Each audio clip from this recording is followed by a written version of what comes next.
Prime Minister Jean Chrétien came out over the weekend with some advice for the Liberal Party. He said they have to move back to the radical center?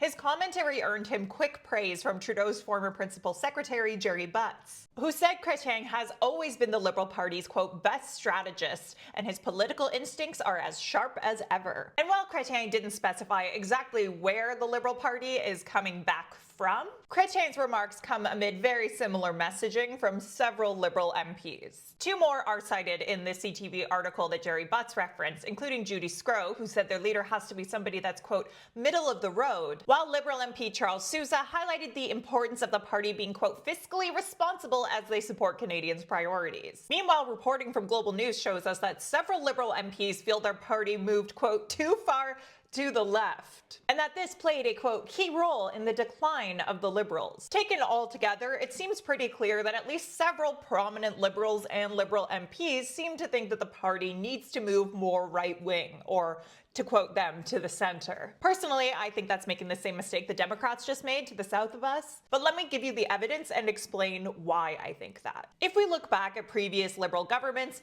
Trudeau's Liberals did do more progressive stuff than their predecessors, especially in his government's early days. While they pretty quickly abandoned the electoral reform promise, they did stuff like legalize marijuana, reinstate the long-form census, resettled tens of thousands of Syrian refugees. They amended the Human Rights Act to add gender identity and expression as a protected grounds and banned conversion therapy. They also did the Canada Child Benefit, enhanced the pension plan, brought down the cost of childcare, and thanks to pressure from the NDP, brought us on a path towards dental care and pharmacare. But they also bought a pipeline, undermined collective bargaining by forcing striking workers back to work, authorized at least $28.5 million in new permits for military exports to Israel in the first 2 months of its brutal attacks on Palestinians. While much of this file is provincial, they still failed to substantively challenge the financialization of our housing market. While they had a much better plan to tackle climate change than the Harper government before them, the bar was in hell. That's contrasted against that pipeline purchase I mentioned earlier, and the fact that they extended the life of the oil and gas industry through things like tax credits for carbon capture and storage. Then there were some arguably ideologically neutral actions like trying to reform the Senate through creating more independent senators. But anyways, that whole track record that I just summarized,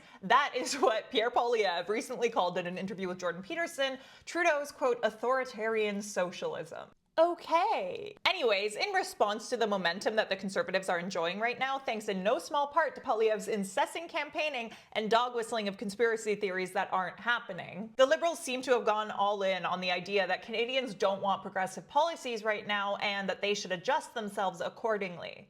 But I think they're responding to the false label of socialists that Poilievre is putting on the Liberals rather than the actual political reality. I don't think people necessarily want a right-wing government. They want a government that hears their concerns. The biggest policy-related things I saw people highlighting as the wins of the Liberal government when Trudeau stepped down related to things like childcare. Like folks saying they actually really appreciate that daycare is cheaper, that they want dental and pharmacare. And some of the biggest concerns I saw were that some of these programs might go away. These also seem to be among the points that Liberals brag about the most. And these aren't the kinds of policies that Canadians will see more of if Liberals decide they've moved too far left and have to reorient back to the radical center. But if people like those kinds of policies, why are so many more people currently supporting Pierre Poilievre? I think it's because he actually acknowledges the concerns that Canadians have right now. Poilievre is acknowledging that things are hard for people right now, while Liberals keep reminding people that the key economic indicators are good and it's just vibes that are off. But actually, there is one economic indicator that shows exactly why people like you and me are struggling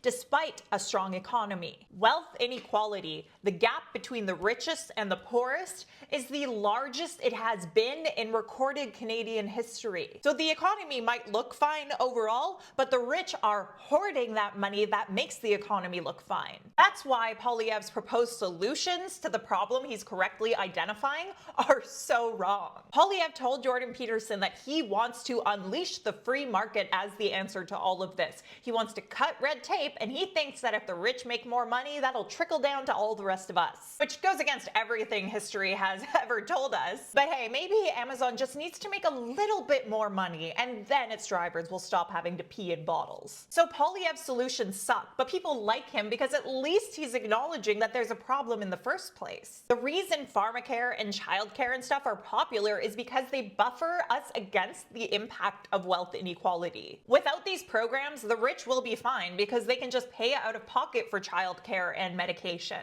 But for people like you and me, any money that we now no longer have to spend on childcare or dental care or medication is now money that we can spend on paying for Galen Weston's astronomically priced grocery products or paying rent on a house that belongs to someone as a financial asset instead of as a human right. To me, this makes a compelling case that the Liberals shouldn't be moving back to the center. They just need to actually acknowledge the real concerns that Canadians do have. And unlike Poilievre, they shouldn't stop at acknowledging the concerns, but rather should go harder on these bold progressive policies that help reduce wealth inequality, which is the real reason why our lives are so hard right now. But based on the current slate of Liberal leadership candidates, I'm not feeling too optimistic that that's the direction they'll go in. Anyways, that's just my analysis on the state of Canadian politics, but let me know what you think. I'd love to hear your thoughts. Or to put it another way, what do you think of all this?